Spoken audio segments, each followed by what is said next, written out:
When it comes to your 401k, how much should you contribute and what types of questions should you be asking? Fred Kreutzer from Kreutzer Financial Services is here to teach us up, train us up, tell us what we need to know. Well, obviously the first thing is, Jen, is take advantage of the 401k.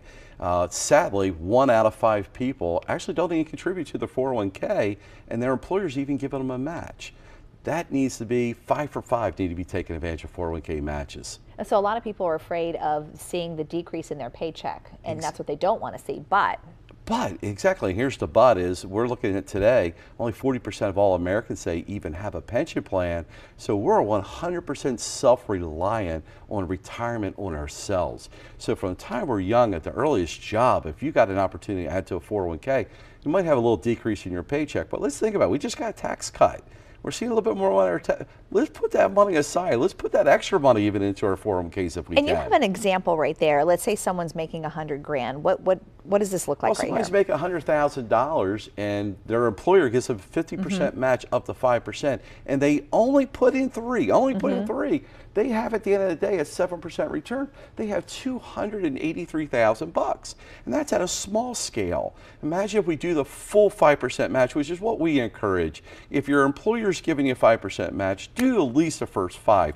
That's 100% return on your money when they're matching you like that. And if your company doesn't match you, how much should you be putting in? Still contribute what you can, because it's still you're looking after your own retirement.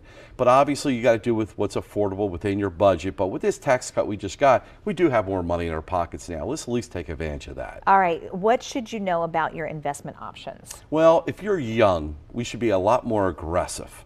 If you're an older and I see you see the light at the end of the tunnel, which is called retirement, it's now time to start backing up your investment risk. Because what we can't withstand at that age, 3, 4, 5 years away from retirement, is having that 2008 year where we lose 38%. But if you're young and you got 10, 15, 20, 30 years, we should be predominantly very aggressive with our investments. And so, and maybe another really important question is, if you start to fall behind, how can you catch up? Well, once we hit the age of 50, we're allowed a catch-up provision. Even on an IRA, we can put that extra $1,000 away a year.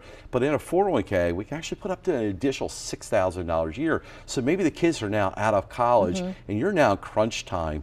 Time to double it up a little bit. You can't double it up, but you put that extra $6,000 away a year. All right, Fred, thanks for joining us. Really appreciate it. Absolutely.